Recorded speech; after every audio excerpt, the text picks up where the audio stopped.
তোমরা সবাই কেমন আছো? আশা করি তোমরা অনেক ভালো আছো আর আমি অনেক ভালো আছি। আজকে আমরা রাতে এখন কি খাবো? আমরা রাতে আলু সিদ্ধ ভাত খাবো। তো আমরা কেমন করে খাই তোমাদেরকে দেখাবো। যে আমাকে ভাত দিয়েছে, এখন আরও কিছু দিচ্ছে না, সবই দিবে। ওই যে দিচ্ছে না। তোমরা এই যে ভাতের ফ্যানটা খাও, প্লিজ কমেন্ট করে জানাবা। আমাকে দাও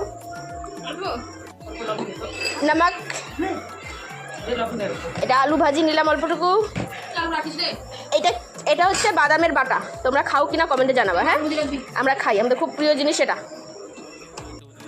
এরা আমাকে বেশি ভালোবাসে তো তাই আমাকে 2টা ডিম দিয়েছে। এই যে আলু বেগুন ভর্তা, একদম ঝাল ঝাল, লাল লাল তো হয়নি, ঝাল ঝাল।